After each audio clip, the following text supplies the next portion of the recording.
All right. It's a cloudy day today. Hey, David Abraham with you. It is August the 4th, 2025, and I was up in my room, not meditating, I was pondering is a better word for it. I meditated twice today earlier, and had great connections then. But as I was sitting there, I was pondering, and all of a sudden a thought came in my mind, and it was powerful energy. You need to record a video, and I was about to do something that I felt was, important, but this was a little bit more important. So I do not know what's coming through, but I will say this, that I do not edit my videos. I go by the Spirit, and I don't do preparation notes ahead of time. I don't let's see how this sounds, let me re-record it, all that kind of. None of my videos, not one, has ever been edited, and I've done hundreds of videos, and I've had several YouTube channels, and they got corrupted in the past. The enemy was always out, but I don't worry about that anymore. I was creating my own problems. Now that I understand what's going on, I know that we create it all. And so I invite the Archangel Michael and the energy of Christ to be in my heart and to guide my thoughts and words, and also the ascended masters who wish to attend, and any benevolent entities or beings who wish to attend in this video to guide my thoughts and words. I invite that and consent to that. And this is important to understand. Ooh, I feel them coming in. It's important to always understand the power of consent, and I guess this is a little bit what we're going to talk about. When you go through the day and you have work, you have whatever, your family, everything, all of it is to your consent. But sometimes things happen to us that we didn't consent to, that we're aware of. And this channel is called David Abraham Awareness. I'm kind of tongue-tied a little bit because I'm full. I can hardly talk. But I know that I'm loved, and I know that each one of you are special. Each one of you has a light within you. And you don't have to go out and do videos or write books or go stand on the street corner, anything like that. I ran into a spider web. That seems to be a problem. But you know what? Just be who you are. And Jesus taught who you are. And I think some of you, if you're viewing this video, you may know what I'm going to say. Know ye not that ye are gods. Know ye not that ye are gods. He taught that to his disciples because they were in a frequency high enough of love to understand a little bit more, but they still didn't get it. But there was also these days in which we live now. Is a shifting pattern going on, and I feel it coming in. The shift is underway, and we're winding it up. It's been going on for quite a few years, since about 2012. Actually, a little bit before that, but certainly since 2012. And we're already 13 years past that marker. And 13 is it's a big number. So when we have a 13 years since since this all the shift has progressed, it's accelerating at an incredible pace. That's why you're seeing all this political disclosures coming out and all the darkness, and it all has to come out, and it's all important that it does come out. And each one of us need to consent to the effects. Well, that's not the word I'm looking for. We need to consent to having it come out and let us know what the corruption is, because unless you're aware of it, you can't get rid of it. So you have to be aware of whatever it is you want to address. If you want to become a higher vibrational being and awaken, you can awaken at different levels. I woke up in 89, and I woke up again along the way, and in the past 5 years I've had some incredible experiences.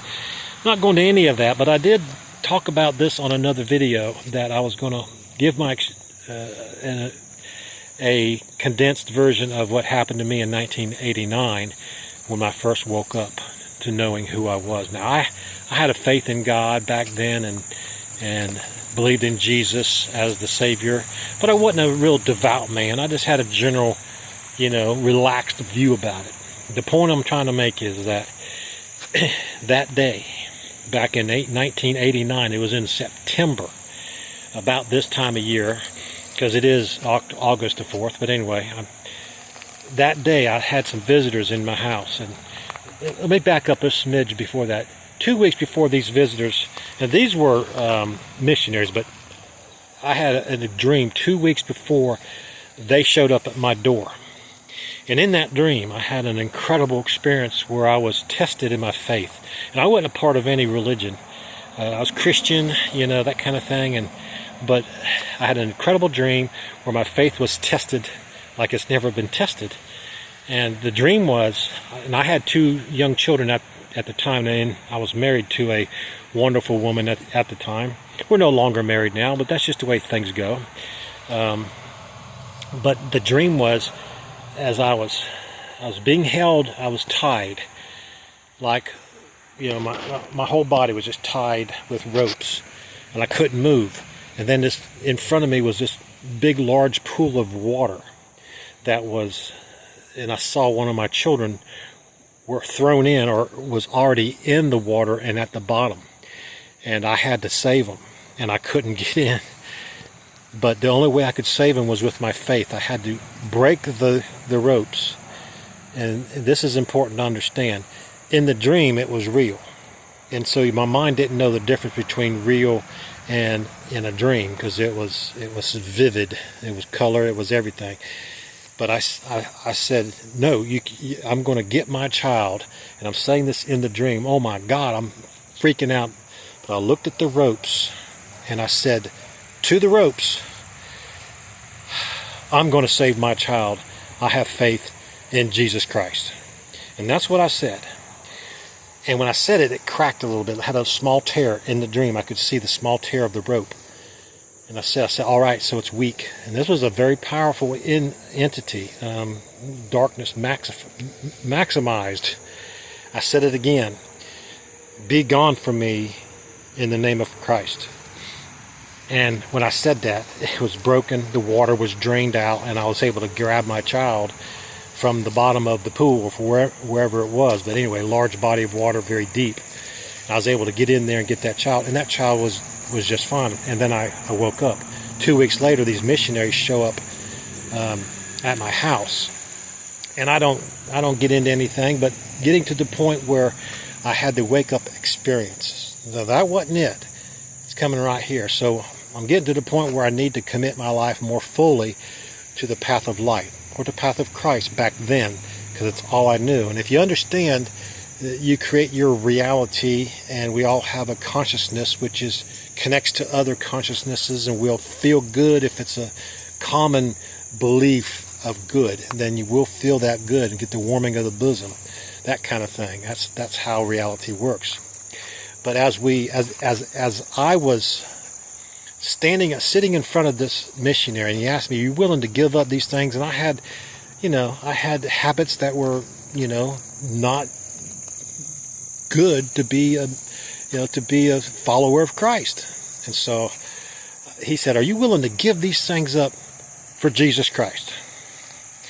And I kind of said, well, I kind of winced a little bit, and then felt this energy come over me. And I said the words, "No, I'll do it." And in that moment, from either side of that missionary, I saw one side, the left side over here, drawing this dark being that came out of me. It was a dark, muddy being. It was my lower self. It was a degree of my lower energy that I was involved in. And on the other side, immediately after that, came a hand. I didn't see the hand, but I saw the white mist appear right about the time it got 4 or 5 feet out from me. I could tell something pushed it out, and then just hit me.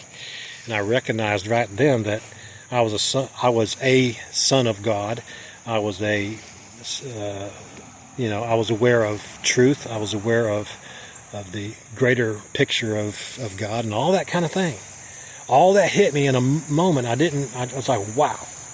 And I joined that church for a number of years. And so I had to join that kind of church because it was a restricted, here's the way we are, we believe like this, and there's rules, and that's what kind of structure I set up before I was even born in this life. The creation of the universe, which I was a part of, and you was a part of it too. But that we set our plans up then at the creation, and then it's all done spiritually first. It's all done spiritually first. Every jot and tittle is fulfilled before it's created physically. The same thing is for your reality right now.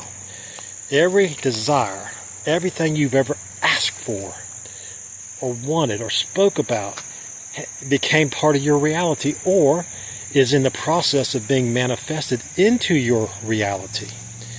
Now you might, well, I've been waiting for years. Well, it's because you're focusing on you don't have it.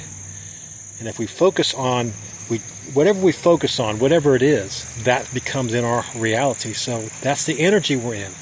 That's the manifestation energy. And this whole video is about understanding that and knowing that there's great power in our desires, thoughts, and words, of course. Many of you already know that. What I mean is that when we speak something, expect it to occur. That's faith. And each one of us has a degree of omnipotence that we haven't discovered yet. Now I know I'm an omnipotent being. I'm a spiritual being in a human body having a mortal experience. But I know who I am. I'm spiritual first and mortal second. And Jesus taught that. Even the Bible taught that.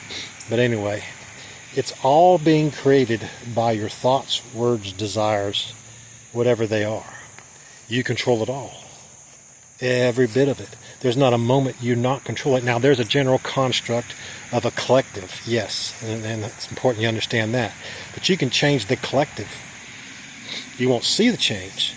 You just be the change you want to see, and then the collective that you vibrate with will come into your reality. It'll become yours. It'll look the same, but it'll be different.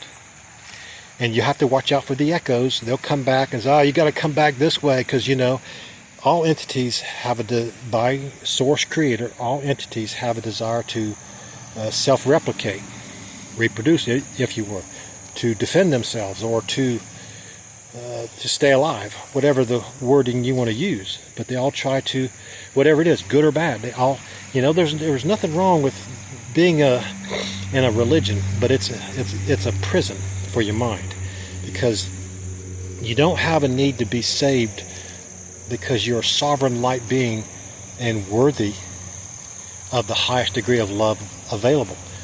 The sins that they teach you that you commit, that's to break you down. That's to break you down. We create hell from our teachings, and if it's taught and you believe it, you create this reality where hell exists, Satan exists, so forth and so on. Only if you believe it. Now he's going to try to come back and scare you. Yeah, I'm real. There is dark energy. Yes. There are beings who support dark energy, and so forth and so on. But dark energy needs light to function. It's as simple as that. So we have this great power, and I say we, light beings, and those who are called to do this work. And I know I've been called to do this work before the universe was created. I've known it for many years, but it's been revealed to me again that I need to do and be who I am consistently, daily, every moment of every day. Just be, and to do this work, which is record these videos. Now, it's not important if the only person important on this video is you. You're the most important one. All right. Love everybody, and do not hesitate to forgive anybody who's done anything to you. Especially forgive yourself when you feel that you're not your best self. Check your definitions on your belief factor. That's what controls your reality, your definitions. I love each one of you, and I invite all of you to the oneness and love which is in God, Creator, Source, Creator. Okay? Peace and all. Have a good day. So it is.